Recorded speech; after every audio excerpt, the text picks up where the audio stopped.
Now, let me introduce the speaker of the day. Welcome, Mr. Naresh Kopela. He is originally from India but currently resides in UAE. He is an expert in microalgae culture for aquaculture species and work as a research and production supervisor for a shellfish company in UAE. He has extensive experience working in a similar role in the past for several other companies in Qatar, Saudi Arabia, and India, primarily for the shrimp or prawn aquaculture. He has a master's in biochemistry and molecular biology from Central University of Kerala. Today, Mr. Naresh will explain all the steps required in scaling up microalgae production in the hatchery, such as water preparation, materials required, microalgae strains, where to purchase them, how much it costs, nutrients used for culturing the microalgae, indoor lab management, photobioreactor system, mass production of microalgae indoor and outdoor, backup for emergency situations, and general disinfection of utensils and other regular disinfection in a regular basis. So let's all look forward to see this exciting talk now. Welcome, Mr. Naresh again, and the floor is yours.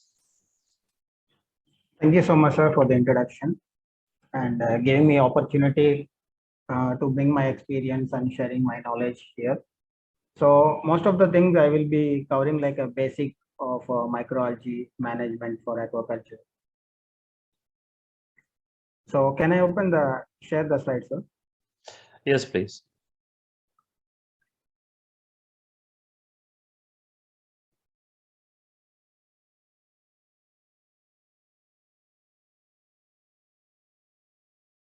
So I cannot see here.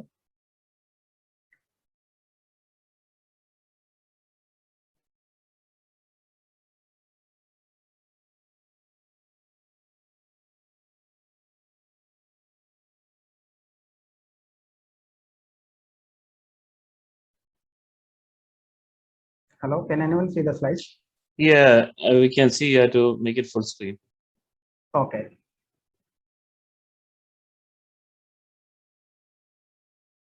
Yeah, it works now.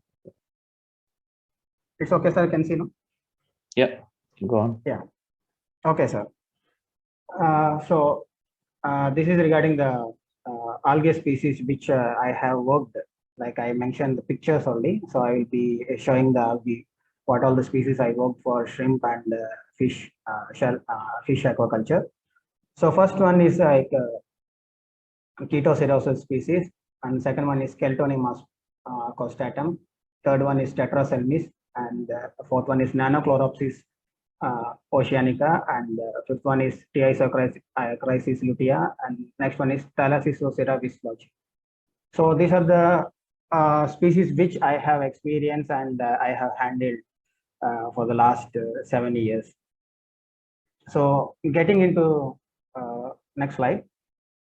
So why we are culturing microalgae on site of hatcheries? Because like microalgae is have nutrient values are very high. Like in the early stages of the larval rearing, they need to develop or show the conversions in the stages. At the time, this microalgae plays an important role because the larvae are very small from nauplii to zoea, mysis, and mysis they have to convert. So during those phases, they depend only on the microalgae, which in the form of cytoplasm, they have carbohydrates, proteins, vitamins, lipids, and omega-3 fatty acids like EPA and DHA. So to get all these requirements and needs, we need to grow them. We need to upscale them from the lower volumes to the higher volumes. So the quality and quantity plays a key role because large amount of larvae are stocked in hatcheries. So the demand for with high concentration is very important. So in live food departments, mostly the algae, microalgae and zooplanktons are grown, where zooplanktons like rotifers, copepodids, and artemia also grown. So even they are enriched with microalgae. Like when they are enriched with microalgae, they take the omega-3 fatty acids from microalgae to the rotifers, and when rotifers or copepodids or artemia feed on the fish that feed on them, they get omega-3 fatty acid lipid concentrations. So this is quite about introduction part. Next, microalgae culture process for production. So these are the things what already explained. So I'm going to speak on water preparation. How, because water preparation is the crucial part of aquaculture. So where we get water, how we treat water, and how the process of water preparation is going on for both for aquaculture, both for production units in larvae as well as the algae or wherever in hatcheries, and materials, what materials are required for algae laboratory, and where can we get the strains. So where locally available strains, it's okay, we can get from culture collections. So how much it cost, or you want to get buy them from international, so how much it cost, and how many days it takes time, and what you have to do after receive the strains, I will be telling. Then nutrients, what type of nutrients are available in market. Some nutrients we prepare them, some nutrients are already ready-madely available, so we can buy them, mix them, and just use them in appropriate. Next, the process in indoor culture lab and indoor mass production and photobioreactor and mass productions in large scale, which is uncontrolled conditions. Everything is depend on nature. And the backup for emergency strains during we have any culture collapse or culture crashes by ourselves or due to water quality parameter changes. So what we do in those situations, and disinfection, which is one of the most important part to inhibit the microbial, viral, and fungal contaminations and other things in hatcheries. Firstly, water management in hatcheries. The water where we get is from sea. So raw sea water is extracted by using pumps. So in the first picture, you can see the pumps. There are woodens that are sticked in the shore region to support the pipes. So the water is taken by pumping stations and supplied to the reservoirs. So here we manage the reservoirs and their water is stored for long time, because high quantity of water is stored for many days. And this water, we have like 4 to 5 reservoirs of same capacity we are having. This reservoir, from this reservoir, the water is passed to the sand filters. So when in the sand filters, the water is mostly the sediments and everything are being filtered in the sand fields. And there is also a automatic gravity sand filters where the water passes to the top level and comes and flows back to the bottom. Here the water, we have gravels, stones, and sand. So the water is being purified in this region. And after water passing to the sand filters, the water may goes to ozonization. You can treat the water with ozone or UV sterilization. There is also one more filtration we use, like pan filters also. This one we used after treatment. After treatment of the water, we use like pan filters are also like same like cartridge filters. The water is passed from the pan filters. So right here, after sand filters, the water is passed to the treatment tank. In the treatment tank, the water is treated with chlorine to inhibit the organic and inorganic matter, because we want water which is pure from all other impurities. So we are treating water with chlorine and give high agitation. We give high amount of aeration, so that the effect of chlorine will be more on the water and controls this organic and inorganic matter, it absorbs and kills them. Then finally, we will send the water to the storage tank where the water quality parameters required for our rearing of algae is adjusted here. And water after treatment tank, when the parameters are adjusted, the water is passed to the cartridge filters. So we have 2 types of cartridge filters. Here are the cartridge filters fixed in a chamber. So there are many. There are around like 12 to 15 cartridge filters are inside. And this is like in other facility that we use cartridge filters of like 1 micron, 10 micron, and 5 micron. So the 10 micron, the water is passing this way. 10 micron, 5 micron, 1 micron, and the water passed to the ultraviolet filtration and goes to the place where we are stocking our water. It may be tanks or any other facility where we want to store the water, like PBR or mass culture tanks or indoor facility tanks everywhere. When it comes to the what parameters we are changing in water after treatment tank. Like we talked, I said about treatment tank. After treatment tank, the water is adjusted with the salinity, because required salinity is used for different species, like 28 ppt to 32 ppt, 33 ppt. So optimally we are using like 28 to 32 ppt. So we will adjust that salinity by adding fresh water and reduce the salinity. And we will also check for the alkalinity. We will send the sample to the water quality laboratory and check then what are the alkalinity, pH, and salinity. Then according to that, we will modify them. Then after changing all the parameters, then we will add chlorine with required ppm. Some people use 40 ppm, some use 30 ppm based on the water contaminants. So the water is treated with chlorine, and after chlorine, we give high aeration. Then water is passed to the shifted to the storage tank. Before shifting to the storage tank, we check for the chlorine residue. So before we add chlorine, and after 2 hours, how much chlorine is present, we will check it. And the water passes to the micron filters. Then applied EDTA, which chelates the heavy metals. It reduces the heavy metals in the water, and the water passes through the place of use. Before that place of use, what we do is we give high aeration in the tank. Due to the high aeration, the water is totally mixed, and on the sediments, everything comes down. Then after 2 hours, we off the motor. Then all the particles that are present in the waters, everything goes and settle down. Then wait for some time. Then you start by supernet water is taken by using submersible motor, or the motor that is already fixed a little above the bottom layer. So the water is pumped to the photobioreactor or indoor cultures or mass cultures.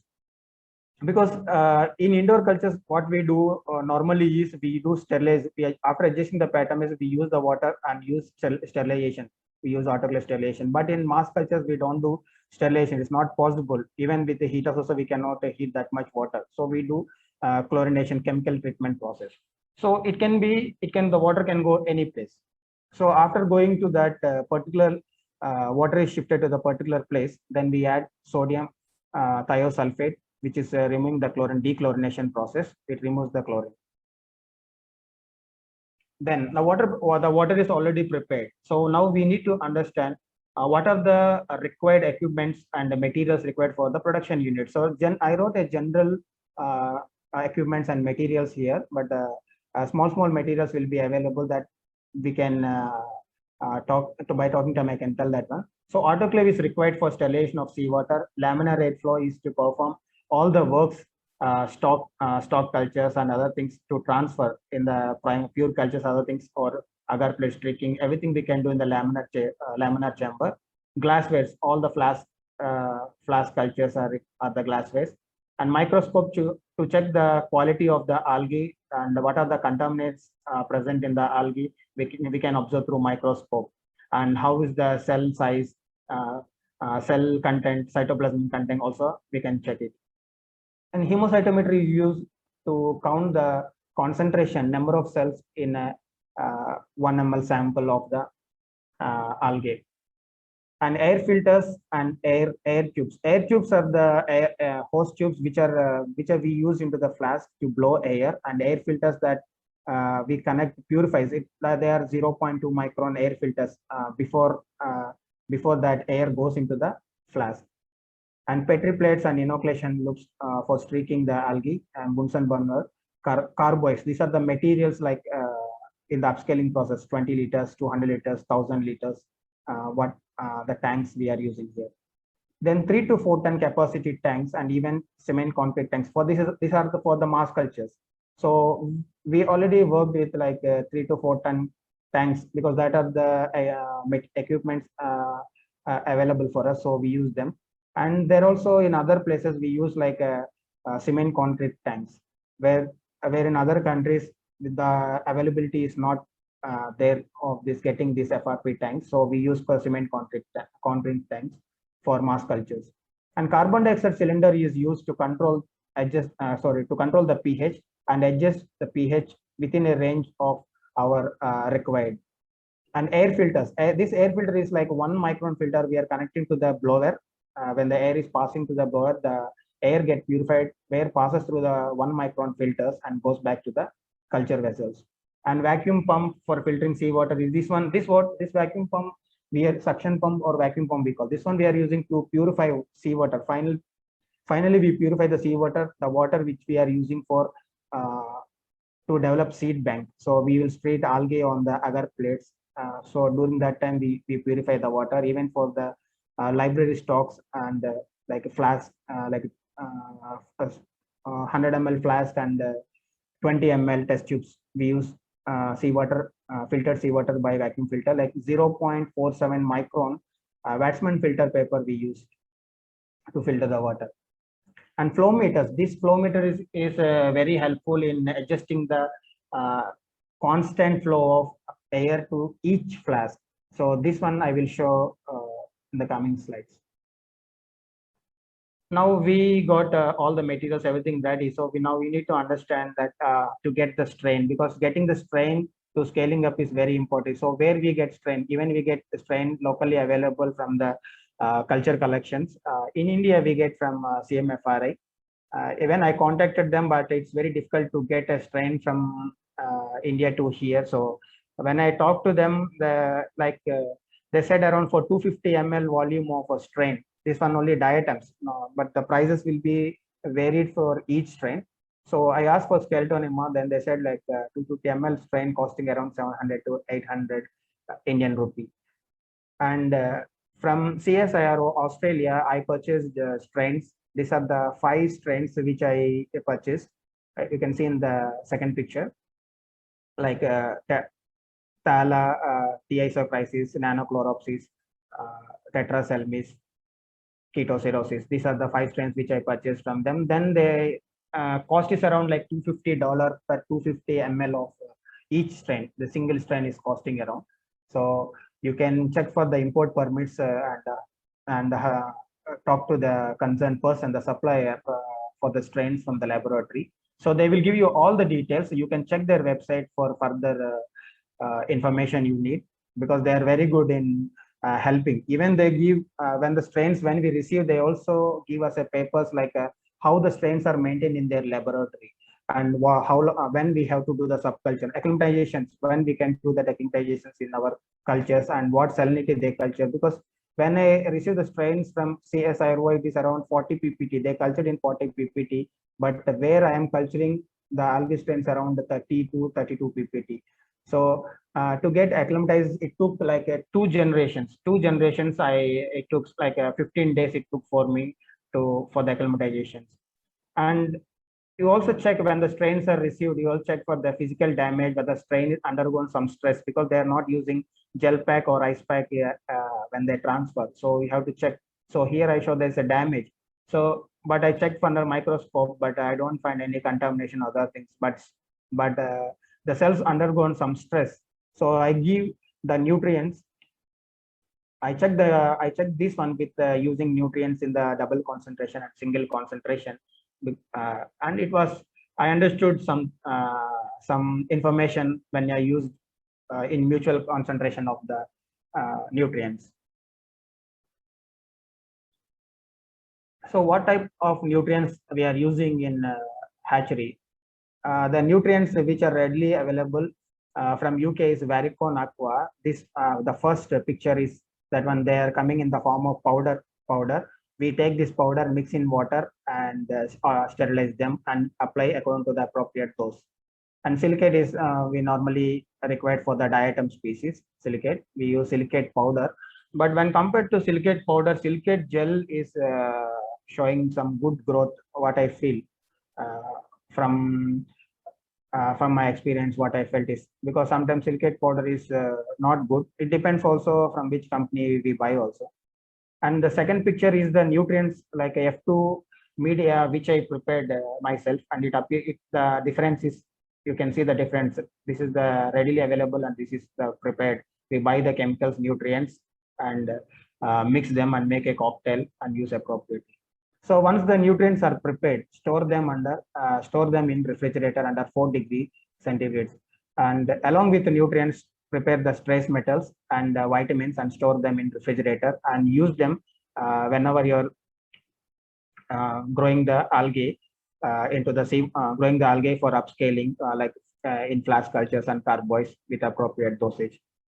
There is also like one nutrient which I used in the strains lab, that is epizyme. But over for very short time I used it, but it was okay. But I was not happy with this one because some days it was working, sometime it is not working. So I just put here that this is also available. Along with F2, we can use Volney media also. Sometimes F2 media will not work. You can try with Volney media. So always prepare two medias in your lab so that you can understand which media is far better. So F2 will work better. So the compositions of the nutrients, because the composition of the nutrients I wrote here for 1 liter. So you can take nitrate source, either in the form of sodium nitrate or potassium nitrate. For 75 grams, we are using for 1 liter, and orthophosphate 5 grams for 1 liter. Then EDTA like 4.36 gram for 1 liter, and ferric chloride for 3.15 grams for 1 liter. And sodium metasilicate is the second solution for diatoms it used. And whereas these 4 chemicals weighed and they mixed like a cocktail. In the like previous picture, I showed that I mixed everything so that the color appears like this. So during mixing and adding the water, don't add to the ferric chloride directly to the hot water, because when you add ferric chloride, it will be like sizzling sound and it just gives more smoke. So you add to the mix ferric chloride in the cold water and add to the rest of the nutrient. In cold water, it is like normal in nature, so it doesn't cause any problem. Then you prepare the full nutrients and use appropriately for the doses required. Then trace metals. What are the trace metals we are using? Like copper sulfate, sodium molybdate, manganese chloride, cobaltous chloride we used. And I give the compositions also for 1 liter and use 1 ml per liter. Then vitamins, what vitamins we are using? Vitamin B1, vitamin B12, and D biotin. This also used. But addition of the vitamins to the nutrients, do not add, once this cocktail is prepared, add trace metals like 1 ml per 1 liter, or you can add like a 2 ml if required, if you want to increase the concentration. But 1 ml is quite okay for this one. And autoclave them. But do not add vitamins and autoclave. Once autoclave finish, let the nutrients become cool. Then you can add, once the temperature comes normal, then you add vitamins to the nutrient solutions. Maintenance for the strains laboratories. Or strains laboratories maintained separately in smaller rooms, because where the stock cultures are maintained. So initially, when I received the strain, what I did is I inoculated them like this. These are the 5 strains which I got. I gave very low, not even 10%. Like this is around like, I think this is around like 50 ml flask. For this 50 ml flask, I gave only 2 ml of inoculum I give, and I waited for like 10 days. After 10 days, I see this growth. This is generation 1. In the second generation, like I give 10% required for the volume of the flask. So in the second generation, they acclimatize, and in the third generation started, you can see these are all the strains, that the 5 strains that acclimatize, and they started blooming very good. Here in the strains lab, you need a separate laminar airflow to work to transfer the cultures, and you need a air condition to maintain the temperature. Room temperature is to maintain room temperature very important. And lights we are using like we are not connecting to one switch for all the lights. I have asked my people to use separate switches for each light, because sometimes when I keep in one rack, I keep like new stock cultures here, another rack is already bloomed. So if I use one, some light requirement is, some don't, light requirement is not required. So I can control with the separate switches here. So everything will go separately.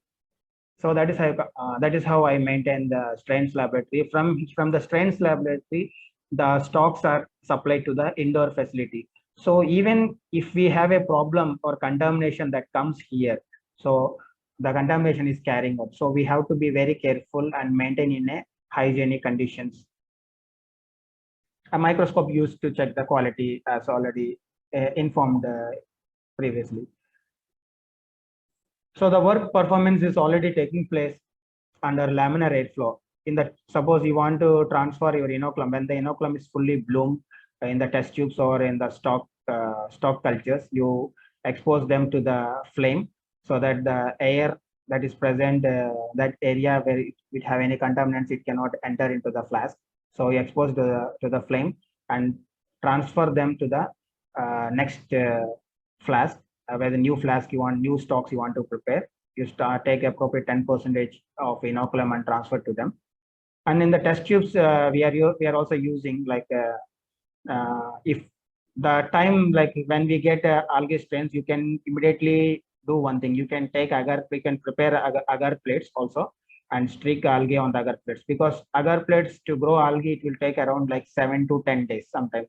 So 7 to 10 days when they grow, you can pick the algae colonies checking under microscope. You can check, you can pick the dense algae colonies from the agar plate and transfer to the test tubes. And from test tubes, when they are fully grown, then you can start transferring them to the dilution factors like a -1, -2, -3 dilutions. It all depends on how you are managing the production department.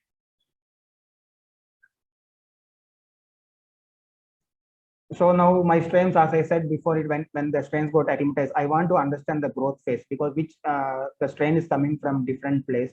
I want to know how the strain is acting in my culture condition, in my environment, with my water. So what I did is I checked with for like suppose for T isochrysis, I checked with double and single concentration. I checked after 10 days, I started to count the cells. From 10 to 16 days, I counted.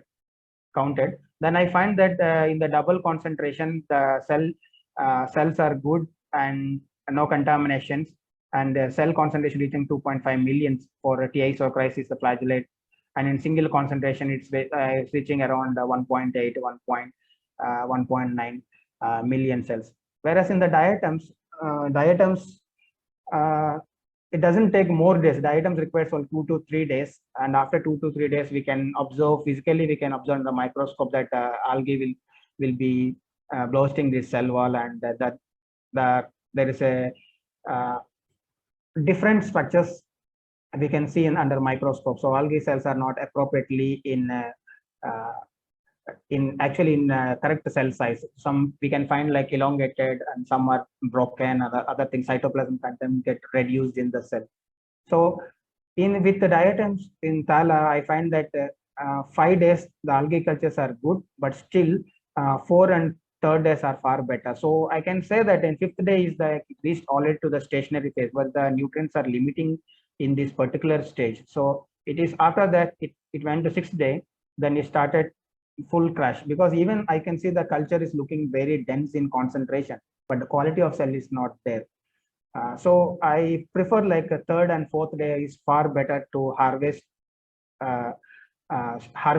prior to the stationary phase. So this might be a harvest phase in between exponential and stationary phase.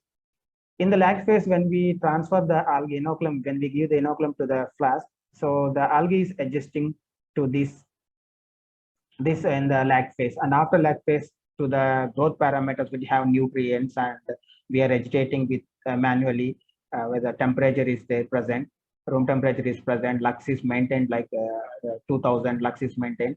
For the strains, low lux is enough, 2000 to 2500 lux is enough. We don't need more lux. So light intensity is 2500 is better. So after an exponential stage, the cell is quite completely divided, and you have good concentration, good quality cells are present. So this concentration is enough, and after that we started to subculture. So doing quite experiments with the new strains and understanding for ourselves is very important. You can perform what all the ideas you have, you can take some few flasks and perform them. So this is how we understand the growth phase, growth curve of the algae. So once we understand this growth curve, we know that from now we know that how I have to manage for the production unit. So I understand that in strains I can keep only for 4 days, or only for 6 days or 8 days of different species. But when we grow for like when you're scaling up in indoor laboratory, there also you perform the same experiment with little like 500 ml flask for 1 liter flask and 2 liter flask. and carboy cultures and cylinder cultures. You perform the same experiment so that you understand, okay, this much days are enough. If you keep beyond that, the concentration increase, but cell undergo culture crash. To maintain indoor laboratory, you need light. Like for strains, I said not all people are having the strains laboratory. Some people are having common lab where they have to manage the strains along the same lab. So they also have like test tube culture, flask cultures in the same room. So you can adjust the lights like 2000 to 2500 for the test tube cultures, where 5000 lux is maintained for the carboy cultures you can maintain. And photo period is day and light reaction we are giving. You can give like a 12 hours light, 12 hours dark reaction. In this case, each species will act differently. So one species is okay with 12 by 12, another species is not okay. Suppose it's Skeletonema, what I find is 12 by 12 I did. Even I did 12 by 2 where I don't have carbon dioxide to control this one. So what I find, the pH is going below 6. Then I find what's wrong with them, because the culture collection, they say 12 by 12 is okay. Then I check it, it's already going down. Then I understand that more dark reaction, the more CO2 is produced in the dark reaction cycle, so that the pH is going down. So what I did, I increased to 8 by 16. So the pH now is around 7.5. So it is now the Skeletonema structure, and I did not find any cells dropping in the library stock. Temperature is, this is temperature of room temperature. Room temperature around 20 to 24 degrees is constantly maintained. Because for Skeletonema they say 20 degrees, I maintain 20 degrees. I never face any problem after that. So 20 to 24 degrees is appropriate. You can change what is better in between this one. And agitation is not required for the library stocks, whereas when you increase the agitation, the concentration increases fast and chance of contamination also will be very high. So the agitation is provided by blowers. You can use blowers, or you can use small air compressors are available. So you can use to blow the air. And this the air which is going to the agitation is coming through air filters. So that one I will show you. Nutrients are also autoclaved. Nutrients, the F2 media, Walney media, all are autoclaved, prepared. So the nutrients are very important. So they should be sterilized. So healthy starter, free from contamination. Free from contamination in the sense it should be good quality, good concentration, free from other ciliates and zooplanktons and other phytoplanktons. So you check under microscope before you start, before you inoculate to the higher levels. And pH is maintained around 7.5 to 8.5, and pH also varies with different species. Sterilized seawater. The water is treated with chlorine, and water is treated with dechlorination, removal of the chlorine substance in the water. And culture vessels should be hygienic. So this culture vessel, regular using tubes, flask, everything should be hygienic, cleaned, hygienic. We are using like antiseptics like a Podine iodine we are using, and Pril we are using, normal detergent we are using 10% HCl also we use to clean the culture vessels, to remove all the organic matter attached when they grow, when the culture started to grow. So some pictures I show, this can be well understood. So here are the, when I get the new strain, I started to make 5 ml of seawater with enriched with nutrients. So then I give 1 ml. Then they started blooming very. Once they started blooming, then this is the of a Skeletonema. When they started blooming, then I made like dilution factors which I required, which I have different plans for me to scale up according to the production needs. So I started to take 1 test tube. So I have, suppose I have like 20 test tubes here, but 1 test tube is enough for me to transfer 1 ml into 5 test tubes, and from 5 I can make 15 test tubes, like 1 ml I can transfer to 5 for 5 test tubes. From the same I can take 1 ml and transfer to the second dilution. From the same I can take test tube, I can take and transfer 1 ml to the third one. So I can make -1, -2, -3 dilution. So I will get multiple. If I want to use more test tubes, I can use 1 from the pure strain and scale up and do the dilution there. From the dilution I can use 2 test tubes. I can transfer to them to like 100 ml flask. Flask is 100 ml, but the volume is 50 ml. So I can transfer like two test tubes into one flask. Suppose in 10 ml, the inoculum is around 1 ml and 9 ml is seawater. For in 50 ml stocks, which I maintain like 5 ml inoculum and 45 ml will be the seawater. So here, like as I said, when we give agitations, the cell is the concentration is increasing very fast, and the chance of contaminations also will be there, because here we don't have air filters and other things. So it is not necessary in the library stock to use aeration. So you can use normally shake the flask to expose to the growth conditions. The algae in the second phase. So from like a 50 ml stock cultures we make, then 50 ml stock culture we are using like 20 ml, 20 ml we are transferring inoculum to 180 ml of seawater in a 200 ml flask. So this volume is around 250 ml, but we maintain of 20 ml culture in the flask. Here we have added sheets to control the heat, to control the light, because the light have more lux. Nearly in this cupboard we are getting around 20 to 25,000 lux, because this is the common rack which is already established in that company. So we don't. So in the 250 flask, they are always every day started to crash because too much light, the photo inhibition is taking place. So too much light is present. So what we did it, we tried to put a sheet and covered, and we bring nearly like 1,500 to 1,000 to 1,500 lux. This is of Chaetocerosis species, and after they started growing well. And the second picture is about Chaetocerosis as well. This is also we are using because the requirement is very high. So we have so many 250 ml flask to maintain.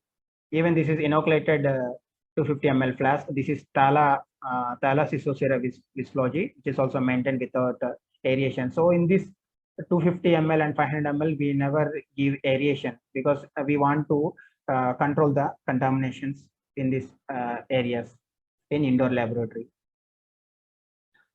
The work is the library stocks and 250 ml flask work also done under a laminar airflow chamber.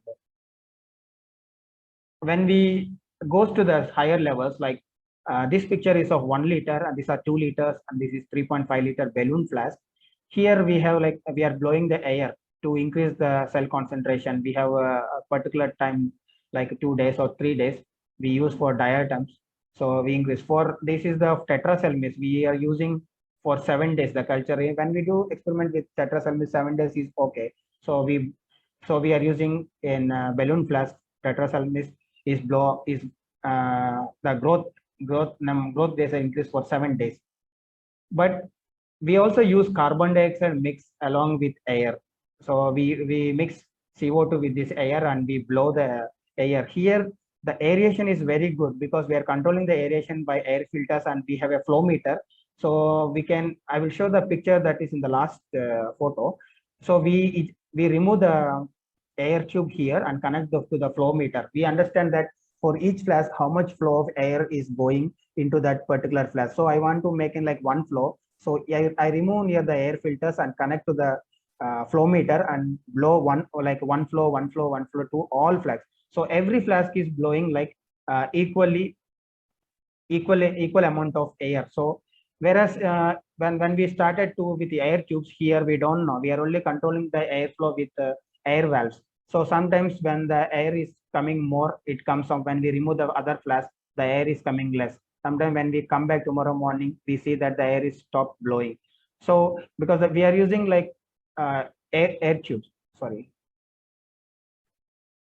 air tube here. So using like glass pipette here, the glass pipe which is connected to the airflow is very good and gives good concentration. If you want to increase higher concentration in these stages, you can use carbon dioxide in indoor. If not, it's not a problem because from the aeration, the CO2 is already taken CO2 already taken into the culture flask, and it meets the demand and it gives required concentration. But to increase more concentration, CO2 is applied according to the appropriate quantity. Like CO2 here, we use like 0.5% mix with air. So The first is ketocirrhosis. Second is ketocirrhosis as well. This is Thalassoscira viscogi species, and this is Skeletonema species. In Skeletonema species, I am not using anything. I just blow air. I am getting around 3 to 4 million cells per ml with a good cell structure. And the media I used here is same F2 media. And for tetracell mist, we use Walney media. Walney media show higher concentration when compared to F2P media. So these are inoculum graphs. How much the first part is like how much inoculum is going in 1000 ml water. Suppose this is the 1000 ml water, 2 liter water or 3 liter water. You need 200 ml inoculum and 300 ml inoculum. So I just mentioned this can be understood. In carbocultures are very important because in carboculture the light intensity is around 5000 lux we maintain. But here also the lux is very high because we have to, when we start designing for indoor laboratory, you have to understand how much lux is light intensity is required, and what are the species you are culturing. So according to that you can plan and adjust with switch. If not, you can adjust with switches so that you can control the light intensity. And we use small size cylinders that are 30 liter capacity, and these are the 20 liters capacity carboys. We use here also 20 liters capacity carboys. Sorry, because I have here flash culture along with carboculture, so it is already in the picture. So try to avoid this one because this is a carboculture. This is carboculture of Skeletonema. This is carboculture of Nanochloropsis, which give Nanochloropsis oceanica. The culture is very good, and the density in the without carbon dioxide, I am getting around 2 million. I'm thinking 2 million, 1.7 to 2.2 million. I'm getting Nanochloropsis oceanica. And this is T-isochrysis species. And T-isochrysis species, very important. You need to monitor about the temperature. With T-isochrysis flagellates, temperature is having some problem. We also face some problem. We also face some ciliate contaminations in the T-isochrysis species, especially. So when we started treating the water and cleaning the utensils and checking for the inoculum, and did some experiments to get this concentrate. But initially we got for a couple of days, and after we got everyday crashes due to ciliates. More ciliates came from the ciliates mostly come from like I read in paper that ciliates also come by spores, the spores that release from the air. So have to keep the working area very clean and hygiene. And these are the carboys of Thallus species, which is of 24 hours, like a 24 hours days, 24 hours time. Next is cylinder culture. This is indoor cylinder culture. Indoor cylinder culture, we are using the nutrients in the double concentration because these indoor cylinder which are going to the mass culture, so I need to have more concentration because in mass culture we need to get our appropriate cell concentration depend on the larval rearing technicians or supervisor order to feed for the larvae. So we need a high concentration in the mass culture. So we use the double concentration. We control the light intensity. These are the two different types of cylinders we use here. One is like clear. These are the sheet cylinders, what is a transparent sheet cylinders, and another one is the Syntex cylinders which we use, where the Crompton light, LED light is used here, and here the normal fluorescent light is used. This is of Thallus species, and this is of Ketocirrhosis species. And Thallus species we get like per ml we get around like 80,000 to 1.2 thousand cells per ml.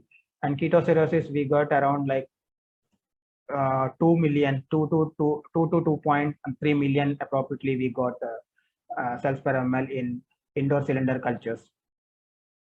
The indoor cylinder cultures also maintained for 2 to 3 days, and Thala culture also maintained 2 to 3 days. But if you want to use for TI's flagellate culture, you can go up to 7 days, and the concentration for 7 days you will get around 8 million or 9 million cells per ml. This is indoor mass culture. Some places where mass culture is due to place, we don't have mass culture outside in uncontrolled conditions where we can run mass culture. So indoor mass cultures. So indoor mass cultures we are using, and we also can call them as interplankton, IPC, interplankton centers. Here we use like 1,000 liters capacity tanks we use. We also use like Crompton lights, which we blow air, like one liter per ml concentration nutrients we use.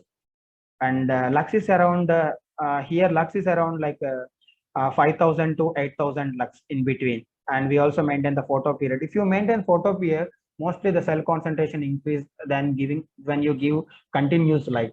So always try to maintain photo period, so that really helps. And this one is the 500 liters capacity indoor of T-isochrysis also. And T-isochrysis we got for 7 days around 8 million cells per ml. Next, getting into photobioreactor. So photobioreactor, we are not using laboratory nutrients. We are using like agriculture nutrients we buy from commercial industries, suppliers, and we get those, and we we use like modified TMRL nutrients, sodium nitrate, all of the commercial nutrients. So nitrate in the form of, we get urea, we buy the urea and use them. ADT also we buy commercial, ferrichlorate commercial, sodium orthophosphate, and trace metals we have given. So how the concentration for 20 liters, how much you need, because this 2 kg is already in the double concentration. So the nutrients what I mentioned here is in the double concentration, not in the single concentration. Like normally we say 1 liter per ml. So it is double concentration. So the concentration increased here. So 20 liters, what is the concentration? 50 liters, what is the concentration? And for 100 liters, what is the concentration mentioned? And sodium metasilicate is used for diatoms, where it is not required for flagellate species, which I have cultured, like Tyso and Nanochloropsis and Tetraselmis. To boost with vitamins, because vitamins are very expensive. So vitamins we are not using in photo PBR, but we buy vitamins which are medical pharmaceuticals. So we buy Neurobion vitamin B12 tablet and we add like 1 ton, half of the tablet, 0.5, half of the tablet. Like now 1 tablet we break it and use half tablets. That means for 4.5 ton capacity PBR we are having, we use 2 tablets and mix them and add every time we add the nutrients.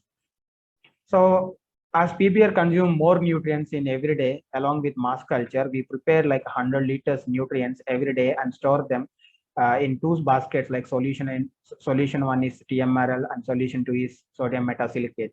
Where in solution 1, trace metals and vitamins are also mixed in the tank.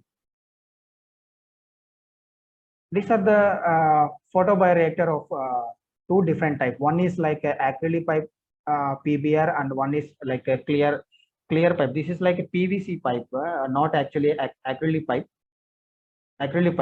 So this is like Nanochloropsis, which I grow in this PBR, and for 7 days I got around 3 to 4 million only. But the quality is good, 3 to 4 million. It's very difficult because I not used here carbon dioxide. But in Skeletonema, I got around like 5 millions in 10 days. In 10 days, I got 5 million cells. Even the cells are also have not proper structure.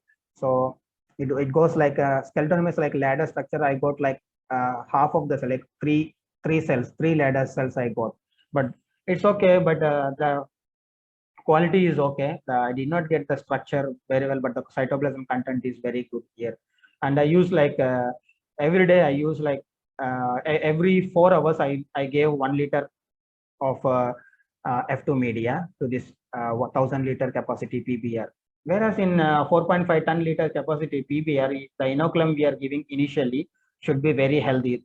And that inoculum comes from either from carboculture or directly from the carboys. It may come directly from the carboys, or it may come from the cylinder cultures. So the inoculum, you have to decide which inoculum is suitable for this one. And nutrients we are adding before stocking of the inoculum. So you give the nutrients before. So in the PBR, when they circulate, the nutrients is totally fully mixed up and it is available.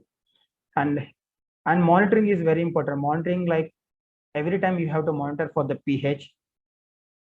and give the sample for water quality. What is the alkalinity? If there is ammonia that is forming in the water, you have to check it and check for the cell concentration and quality of the cell. So carbon dioxide is used to control the pH. The pH range is around like 7.5 to 8.5 we maintain for Thala species, and initial stocking density is around like 20,000 cells to 30,000 cells per ml, and after 48 hours we reach like 1.5 lakh, like 150,000 cells per ml. Then when we come to the mass culture, which is uncontrolled, but still we have the facility to provide lights to each tank. These are normal lights, fluorescent lights we use.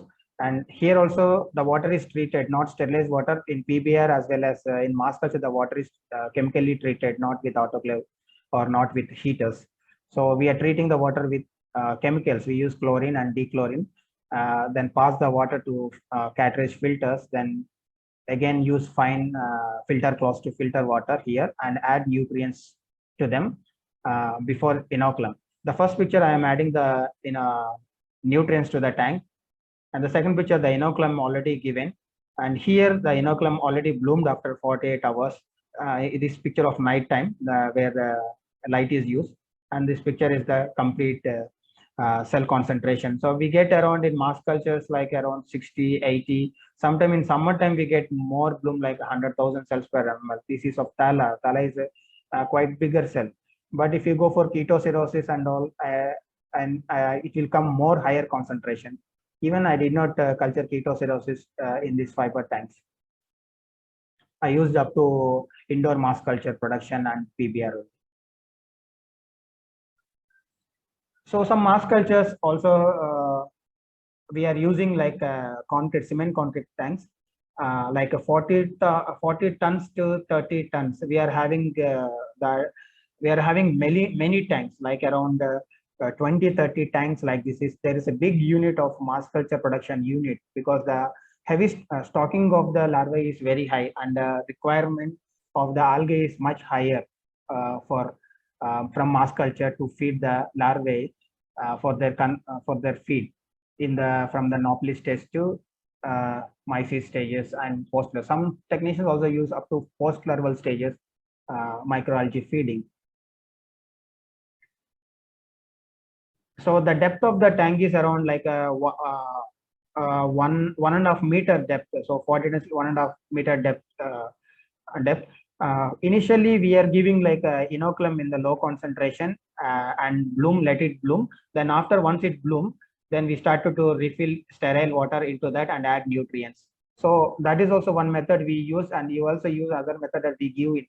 We fill water and give like 5% to 10%, because the in natural environment, as the sunlight is more in this area, so the blooming is very high. So we give less concentration and the bloom came very high. The concentration is like 80,000 cells per ml. 80,000 cells per ml of Thalassosira and ketocirrhosis is around like 0.2 to 0.3 million cells per ml. So when you produce excess microalgae, there is some problem, or you find that there is some problem, the requirement is not there, then you can store these algae in chiller rooms. So there is at one company we have a facility to store the algae in the chiller room. This is the then we have a normal tubelite in the lobe. We are not giving light intensity here. Normal tubelite is there, but we blow the air to the tank so that the algae is not settled to the bottom. So we can preserve like this for 7 days, but we never preserve for the long time. Like within 1 day we use. Suppose today the requirement is not there, so I hold this one in the chiller room at 2 to 8 degrees temperature and used in the next day. Because as in batch culture, every day the requirement we are getting algae continuously. The algae is we are getting more. So some days we get excess. So that day we store the algae in these chiller rooms. And agar plating, like when we got algae, we streak the algae. So you maintain the coat like from which day you took algae, you maintain that that species of that code, that date and month. That will be the code. So you maintain how many species you got, that species and the code you maintain. And after when you streak them, the colonies are coming. We are using two types of streaking. We are adding the inoculum and we are spreading with glass rod. That is a spread plate method. And you take with the inoculation loop and streak on the agar plate.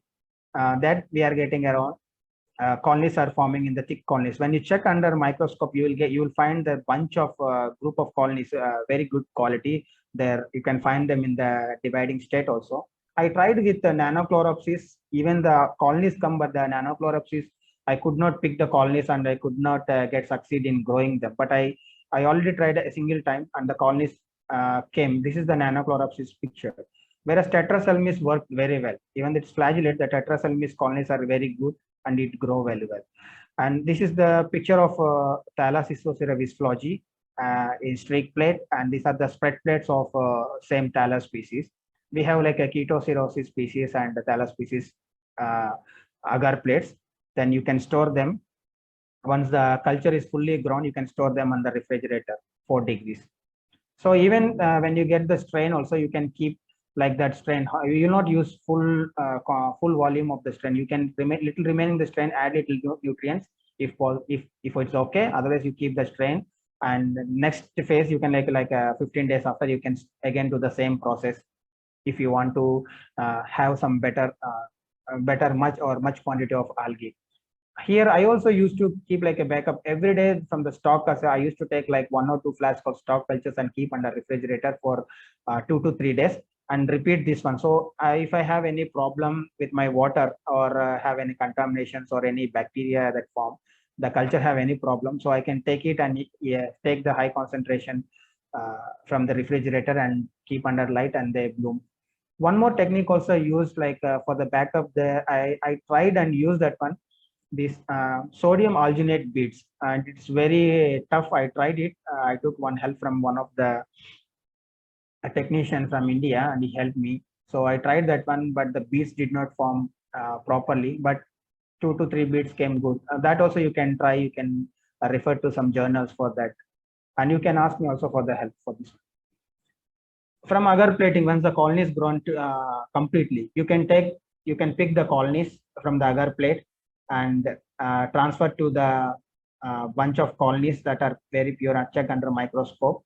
Then you can transfer them to the 10 ml flask, and once 10 ml flask they bloom, you can transfer to the 50, 100 ml, 250 ml, 1 liter, 30 liters, or you can increase, you can scale up. This is the scaling up the process. This is the actual scaling up of the process from the agar plate to the higher volumes when you streak the agar. You can also do the when there is no time to do all the process, you can also do the generation method. You can also maintain the algae stocks not in agar plate. So you can also maintain algae in the 50 ml and 100 ml flask stocks, and you can every growth phase it finish like a 7 days or 5 days. You can again re subculture to the next stock cultures and continuously do the process and upscale sending to the indoor laboratory to the mass culture. From mass culture, the feeding is always depend on the larval rearing people. They have appropriate formulation for how much algae is required during the stocking and each conversion stages. So always we should remember that working is very important with algae, because when I show them all these things will be looking like a normal, but working is very much important. We have to work with in aseptic regions and everything we handle. We should not be a we should not be a carrier to go and cross contaminate the algae species which we are culturing and in our rearing water. Disinfections, the regular disinfections and dry out disinfection. In regular disinfection, when we are having like more many tanks are there, you can find in the tank bottom more of greenish color or whenever we pumping, the water spills on the floor and they get patches or some organic matter that settle on the floor of that one. So you have to clean every day on regular basis by using disinfectant like chlorine you can use, or hydrochloric acid you can use 10%. But when you're treating with These chemicals, you need to use personally protective equipment, so gloves, covers, gum boots, hand gloves, and face mask uh, to breathe, because the acid is a higher concentration. So you have to use during dryouts, the pipelines that we are using for a month, couple of months, we are in like 2 months, 3 months, or 4 months. And during dryouts, we got them. You have to disinfect all your materials, equipments, everything with a disinfectant. So in this case, we are using acid plus chlorine, acidified chlorine. We say that we mix acid plus chlorine and pump this acidified chlorine into the PVC pipelines, and open all the air valves in the algae production unit, and pass the water to go through by the walls, air tubes, everything, so that we can find that whatever the inside, so much mucilage or sticky nature that is present, everything will be treated. Even you can treat this the dry out time, you can treat the seawater pipeline. The regular use of seawater also we are using, that also can be treated. And we use potassium permanganate on regular disinfection process near our working areas. So we are used 300 ppm potassium permanganate. We mix in the water and treat it in our all working areas like drainages. The sanitation program is very important, very crucial in hatchery. So we spray them everywhere in our working places. In some cases, in some countries where these chemicals are restricted, at that time you can take Biocide Biofilm, which is an enzyme-based detergent, also which can clear all the organic matter that are formed on the floor. It is in the European agriculture-based detergent. They use there. We used to purchase there, and it has a very good, even for cleaning. We never use like acid or another thing. We use Biocide Biofilm to clean, and Biocide Biofilm work very well. And Agrigem and Agristerile. This is one of the other disinfectant we use for the football disinfection instead of chlorine and other thing, chlorine, codeine, iodine. So we use Agrigem Agristerile, which is high concentration. This is used in poultry industries in Europe. So this is also one more disinfectant that used. And normally in the culture flasks, like culture areas like flask culture, and there you have to clean them with 75% ethanol. The sanitation program, you have to clean every day. You have to wipe out with alcohol so that no germs, other things can be accumulated there. Disinfection process will reduce the contaminations or the microbial activity. But I don't know that it will completely eradicate these microbes. I don't know, but it will inhibit. It will never.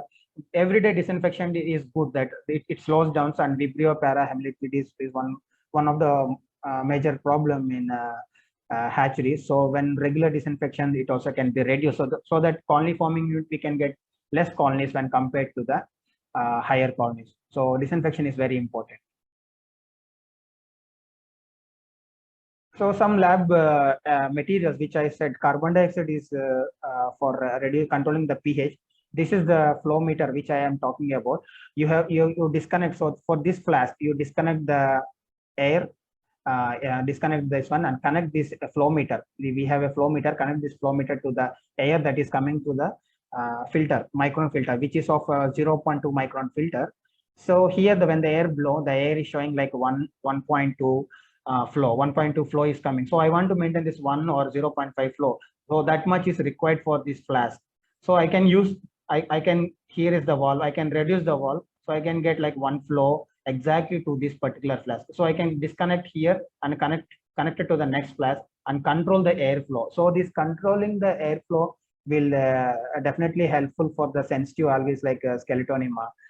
Skeletonema, too much agitation, the cell will started to break down. So that really helps. Here we use mixed CO2, like 0.5% CO2 from the cylinder. The CO2 is coming from 0.5% is going into the flask of this one, and air is flowing like 1% of air is flowing, and CO2 is around 0.2%. And this is the lux meter. You can check your lux meter like around how much light intensity required. So you understood that for indoor, for PBR and for mass culture, you need certain amount of lux. Mass culture is around 10,000 above. The light intensity is about 10,000 above maintained. So this is the lux meter. You can check the lux meter, take averages of different places in your algae rearing tank, and you can take average. So that will be the average lux that is going into the tank. So always hold your lights little lower to the tank, so the light should penetrate into the water. So when the aeration is given to the tanks, so the cells are exposed to the air, and exchange of gases also takes place. And this is also purifying for air that is coming from blower or air compressor. You can use like cartridge filters with one micron air, one micron cartridge filters are also used here. Sorry, thank you so much, sir. Naresh, thanks very much. What I could say is a wealth of information there, and uh, excellent presentation. I wonder how you covered so much things in the lab, and anyone who worked in a lab, algae lab, Yes. would know this presentation gives a lot of information, and I'm sure there'll be more questions for you here. Uh, but anyway, thanks for everyone who joined today for the talk. And before we go to discussion, please provide us with a feedback about today's talk. The link is provided in the chat box. Please give 1 minute, few seconds to fill that feedback form. We are always looking to expand our coordinator network, and if you can help us circulate our talks, we would like to hear from you. Just send us an email to afstalks@gmail.com. Let's move into the discussion. We have 15 minutes for the discussion. Please use the hand raise feature if you have a question to the speaker, and we'll give you a chance to talk. If possible, please also type your question in the chat box so everyone can read and understand what you're asking. I will give you all 1 minute to think and write your questions. But meanwhile, I just asked a couple of questions to Naresh.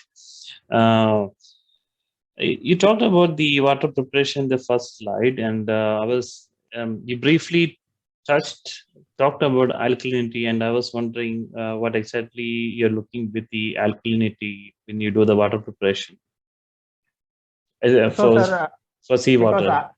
yes, sir, because here we maintain alkalinity, like we have a range in our hatchery where we maintain, like what to say, because alkalinity is proportional to the pH also, I think, because pH when alkalinity, sorry sir, because I am not actually remembering for this alkalinity, but alkalinity is maintained for like 180 to 150 to 180 ppm we used to maintain, but I'm not sure exactly because I did not work with alkalinity. That is the range we follow as per the SOPs or in the company. Yeah, I was thinking the lines because seawater have a buffering system by itself, and it shouldn't But be too bad with the alkalinity ranges. you're right, sir. You're right. Like in PBR, when the culture is growing on, this is the what I listened from my boss when I asked him. He said that when the area, when the cell is dividing, the concentration increase, the alkalinity also will increase here. He said. Oh, yeah, that can be true. Yeah. Well, yeah, but this was in the water preparation stage before going to the. That's why I asked. Sorry, sir, for this one. I will keep a Y- note for this one also. yeah, that's right. I could not Yeah, remember. yeah, that's okay. You talked about the silicate. You said gel is giving you a better performance. Yeah. And I also see another question, but the same question by someone else. Can you just elaborate a little bit more information on that, comparing between the silicate gel and the powder you use? Silicate is used firstly for diatom species which we Yeah, grow in yeah, this one. So see, it is because the cell wall is made with silica, yeah, and it need to hold the cytoplasm content in the cell division time. yeah. So with powder, when I compared with powder, suppose I use the same concentration with powder, I find that the cells are not appropriately divided. I got elongation cells when I check for like a the Thala cells are elongated, and I did not find good physical observation under microscope. But the same thing when I applied with the silica gel in the liquid form, then it was quite good, and the concentration also reduced, because that is in India when I used with this one. But when I am working here in Gulf country, when I use silica powder, it did not work well. But when I use silica gel with other supplier, because I'm checking it, because I want to improve the concentration of the strain. Because I asked one of my colleague, then he said that you give more silicate, then it hold the cell structure, the cell wall very good. So he did not mention which silicate to use. Which But- is more expensive, gel or the powder? I think gel is more expensive, sir. Powder is like normally normal. It's sodium metasilicate, isn't it? Sodium powder. metasilicate. Yeah. What about the Lux meter? How much did that one cost? Cost, I'm not sure, sir, because if now everything is available in market with Chinese product, we are getting with less product, we are getting less cost. Yeah. One more question before I go to others. The PBR, how do you supply the carbon dioxide in PBR system? PBR, we are injecting carbon dioxide to the tank, the holding tank, where the PBR, water is going and come. We are using holding. So what is the flow rate through the PBR? This flow we are using because it depends on facility, sir. What facility we are getting first? Because when I use PBR in one country, we don't have a flow meters. How much flow is going, we don't know. But we have like a pressure base in the from the cylinder. I mean the water flow. I mean the culture flow through. Culture flow is recirculating, sir. It will be recirculating. The water will be taking from. But how fast it is moving? We are using like a 2 HP motor.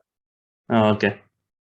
So it is coming like normal only because it is going along with air. So when it is flowing, there will be air gap in the PBR. That is 4.5 ton PBR. Okay. I have a hand raise here by Dr. Harish Kumar. You can unmute yourself and talk. Thank you, sir. Actually, I wanted to ask the speaker regarding the Walnes medium, whether you use Walnes medium for the brackish water algae, Tetraselmis? That one I used Walnes media because when I used because that one we use in one place we are buying the nutrient. We are not preparing the nutrient. We buy the nutrients from that like a Varico UK F2P media. So when I use the concentration is not reaching. So when I search in one literature, they said that Walnes media is quite good. Then I prepared because it only addition of boric acid. Then I use the concentration. The culture seems to be very good. It depends on the place and water and environment also. Actually, basically, Walnes medium is used only for freshwater algae culture. No, but I use this one. And I got the results. I don't know whether Convey and sorry, that is Convey media. Sorry, not okay. One more question is regarding the powder you were telling, silicate powder. So that silicate powder is sodium silicate or something else? Sodium silicate. Okay. Thank you. So that is available in liquid also. Yeah, it is also available in liquid. Mostly we import chemicals from India to here, but due to some restrictions, we are not getting. So we are getting only in the powder form. So we want to get good quality of the powder form. We are purchasing from the European countries. Well, thank you. Thanks a lot. Yes. There's a question from Venkat. What is the best microscope for algae lab in your experience? Sir, I will send him because I have a couple of pictures. I know Venkat sir. Venkat sir, I know very well. Can you put your first slide so people can see your email address? Yes, sir, sure. Yeah. And there's a question from Mohammed Salim. There's a few more actually. So what makes strains high quality? Is it treated with something? I don't know. Do you want more clarity for the question, Mohammed? If you want, you can come on and talk. Quality means increase in the concentration or yes. Hello. Yes. Hi for everyone. Hello. Okay, sir. Because here in Egypt we are culturing some species of diatoms, and we have this kind of strains of Chytocerus and Thalassocera viresfoldi. And during the season of the shrimp culture, we find that the culture of the atoms become weaken in the third or the fourth month of the season. So Okay. and then it back again to it becomes strong, and this fluctuation, I don't know how to keep this kind of culture strong all over the year. That's why I'm asking for strains. Why the strains is much high quality than the normal one? Is it treated with some pharmaceuticals or some medicine or something like this, or quarantine, or it's just isolated from the environment? Yeah, because here there are the three factors. One is the strain. Where did you get from? First thing. And second thing, what are the nutrients? Whether you are using the nutrients because the nutrients are prepared every day. Sometimes when there is a higher concentration, because nutrients, even I prepare time also. When I prepare, the nutrients are not coming appropriate. Even now, I am facing some problem when I am preparing the nutrients. The culture is grown very good for a month, and after you start slowing down. At the time, you have to check for all the parameters. You have to go back and check what is the salinity you are maintaining, whether it is same, and what is the light you are maintaining, is it same, and what is the water quality parameters you are checking, is it the same, and how you're handling, because there might be like when suppose you treat with disinfection, other things like chlorine and all, when the chlorine is not treated, then the algae also become weak. It will not have availability to grow. But mostly the nutrients and the growth parameters, light, temperature, check for the temperature, because it is a season. You said that particular season it is having some problem, whether that problem is coming in indoor lab or mass culture lab. So that is so you have to cross check all these things. If you have any doubt, you can ask me personally. We can talk and sort out, because I need to understand little bit for this thing. Because you said that the strain is working well for 2 months and it is coming down, and again strain is popping up and blooming very well. Yes, this is right. Yeah. Pardon? Thank Yeah. you. Yeah, I think Mohammed, if you have more questions, his email address is there. Please contact him by email. I think, he need more information to give you a better answer. Okay, thank you very much. Yeah, do you have any other questions, Mohammed? No, that's all. Thank you. Okay, cheers. So there's another, I have a question actually. How do you acclimatize the strains when you inoculate to your flask? Is it mostly regarding the salinity? And if it is so, Yeah. how much difference is your first step or second step? Like, how do you acclimatize them? Yes, sir. Because that's like before I said, like when we are receiving strains from different countries. Suppose you receive from tropical area, they're culturing around 40 ppt in culture collection. But you don't want to culture your strains in 40 ppt. Maybe sometime it works, sometime it may not work. So you decide that we are want to culture our strains in certain ppt. Acclimatization is just adjusting to our environment. So that is why we say that generation one, I did not give the 10% concentration. I give very low, and I also give 10%. I also give higher concentration inoculum. So I make like an experiment like different. I have 250 ml. So one flask I give only 1 ml, other flask I give 5 ml, other flask I give like 250, like a higher 50 ml. So once in the generation one, they bloom, they started to bloom.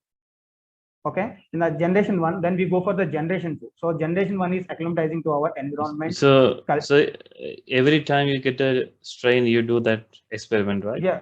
I do that one because that is how I will plan for next cycle. Yeah. There's a question by Binu, and this is something also I am interested. What type of light is better for algae lab? Is it LED or RBGW? And also one of my questions is, have you tried with different light spectrum, or just like red, blue, or have you done any of those experiments? Because mostly in research they said that spectrum lights they are using, because I never tried this one, but I have a knowledge of for understanding or listening Mm. from people. But LED is preferred right now, sir. LED is working very well. In strains, like strains are like small, you can put like a two. We can keep for a safe side like around 10 lights in one rack and try with normal fluorescent light for the strains. And when you scale up, you use LED lights. LED lights are working very well, and most people are using LED lights. Yeah, but you haven't tried with the color. Spectrum. Yeah. No worries. We did not use. Yeah. We did not use, sir. Yeah, there's a question here by survey. Why you used EDTA in water management? I guess that's for eliminating the heavy metals, isn't it? Yeah, Isn't it? heavy, Yeah. chelating the heavy metals. And then by Dr. Rupak Nath. He just said thanks for your talk. Binu have more questions. How exactly algal species are identified to check contamination? Which type of microscope good for that? I have one, I think in my strains lab I have a picture. I can show. I don't know whether I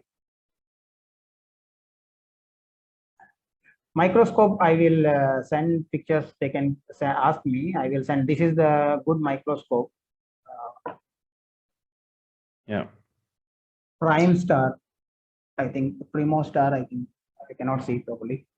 Yeah.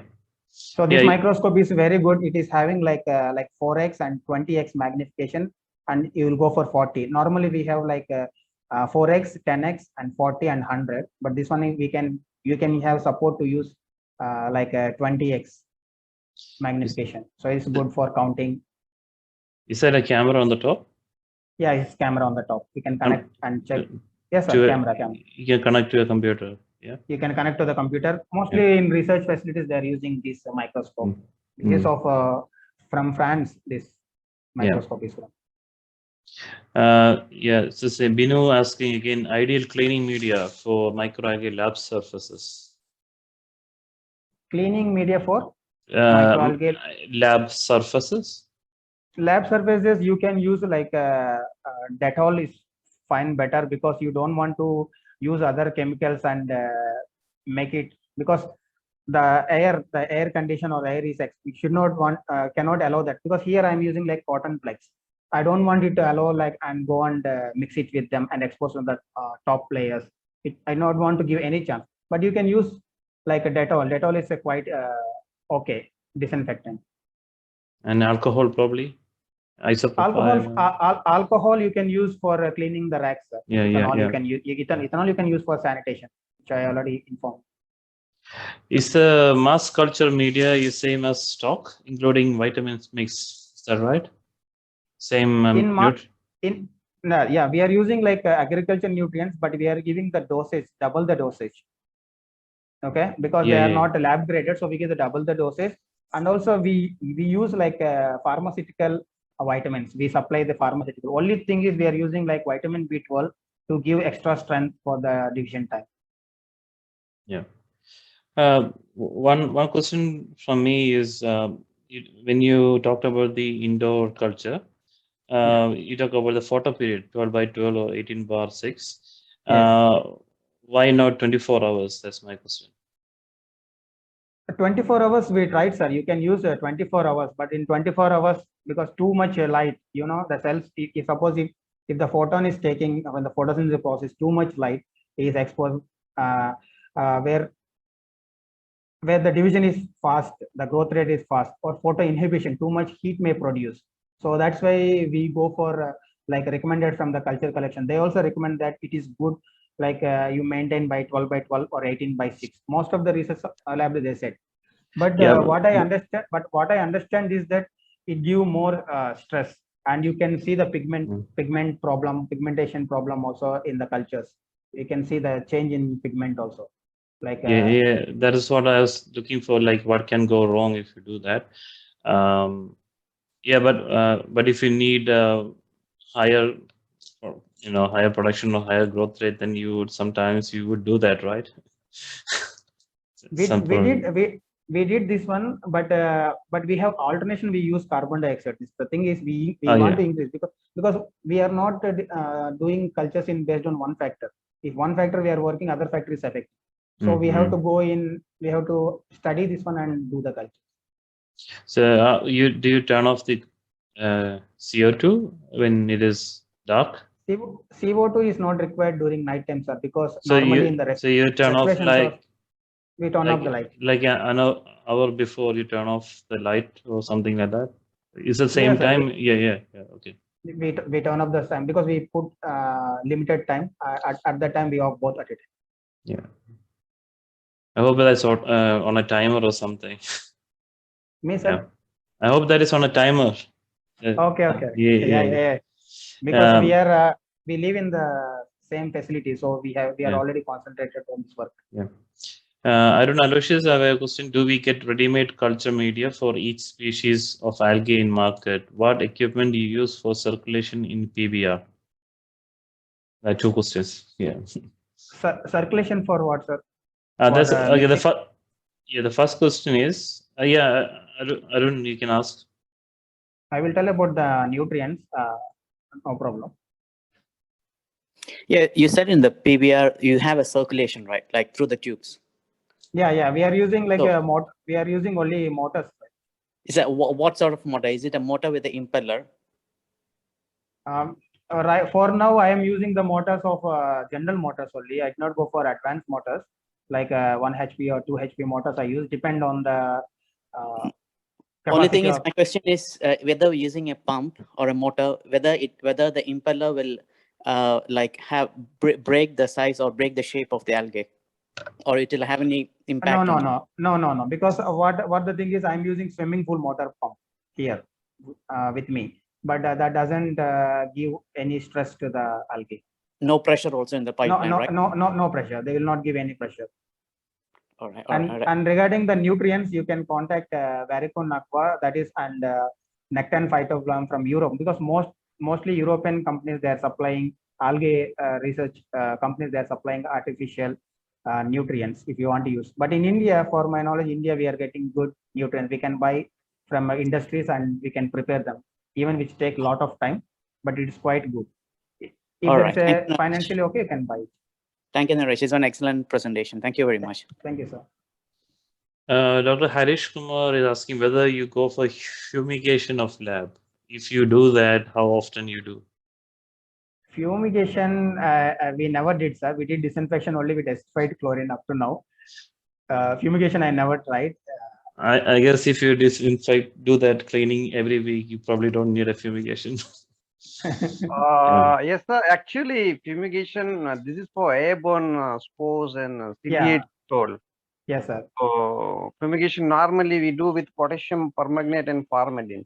Yes, sir. So, say 15 days, once in a while, 15 days, every 15 days we do. Okay, sir. Very good. That helps. Okay, sir. Thank you. Please. Yeah. Okay. So, because the thing is that we have different ideas that we want to do, but in companies, commercial industries, we will not get that much permission to implement everything. I being in Hindustan Liver earlier, now I Okay. work with a research organization. Okay, So sir. in a private company, it was very free hand. We can do anything. That's Just good, sir. lay our proposal and get it done. That's good, sir. But when we are into these industries, you can understand that. So it's very Yeah. cheap. Sir. Fumigation is very cheap because you are taking lot of care with all the surfaces and instruments. Yes. You are leaving the air with contamination. Yes, sir. So Yes. this is a nice option for you also. Yes, sir. But normally we use only filter close to the blower. We attach to the filter close to the blower and we filter with micron filters. And I you saw see that. only these things we are doing, but we never done fumigation process. Okay, I will keep a note about this. Yeah. Thank you so much. Thank you. Yeah, I think that is all the questions. Yeah, so thanks very much, Naresh. That was a really good talk. I think many people got have benefited from your talk, including me. So I hope to get you again for another talk, maybe sometime later next year or something, when you get new skills and when Sure, you learn something sure. new and when you're ready to share pass your wisdom to others. Yeah, and thanks everyone for joining us today.